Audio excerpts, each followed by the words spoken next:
When I was little, I went to daycare. My mother worked a lot, so I spent many hours peeling my own little oranges and running up and down the playground with my friends. Kids Are Kids 2010. That's actually where I met my first best friend, Samantha.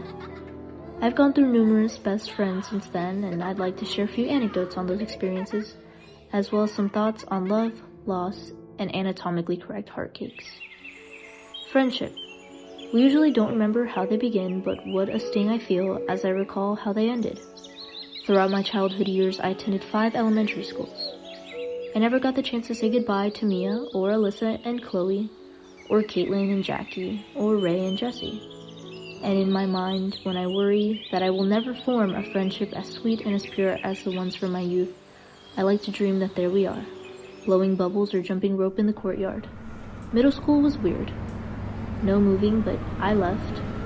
Once friends, now ghosts on social media. High school. Non-uniquely, I've lost 2 best friends, to boys. And of course, speech and debate. I've had the opportunity to meet so many lovely and incredibly talented people through the activity, but it's also taught me a few things.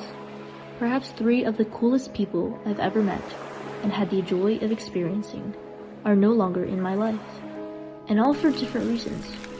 For a moment, I knew cosmic love. Sweet, complex, authentic friendships that have become lessons, harsh yet gentle.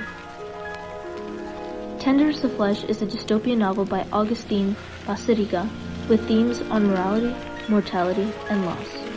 The protagonist is anything but a good person, but he's had his battles. His occupation involves preparing human beings for slaughter in a world where human flesh is consumed. In the novel, he loses his wife after a miscarriage, his sister to desensitization, his father to Alzheimer's, friends to betrayal, and his surrogate to his own hands. Marcos Tejo experiences insurmountable grief, not just through death. Tejo becomes nearly indifferent to loss. He avoids forming new friendships with anyone, and he pours his anger into harming others instead of healing and taking a new path.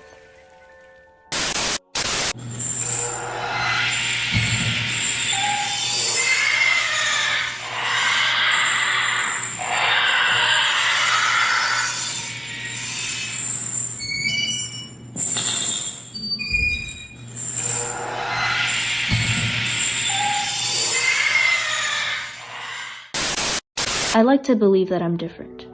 Throughout life and the moments I've collected, I've come to understand that there are some connections that are meant to touch our lives briefly, teaching us lessons that are difficult to grasp at first. I love in silence, often beyond my control, nurturing a hope that perhaps was never meant to bloom into reality. It's a strange feeling to grieve a loss not recognized by the world, but in this quiet space of longing, I've begun to find pieces of myself that I never knew were lost. I've learned the art of letting go of friendships that I've outgrown, are harmful, or are no longer enjoyable to take part in. To release futures that were never mine to claim. Maybe we are no longer in each other's lives, but how special was it that you and I were able to know each other in this life? Grateful for the time we shared whilst our paths crossed, and how I continue to carry a piece of you everywhere I go. I wish them all the best as I remind myself that every ending is the beginning of something new, and those somethings are meant for me and for you.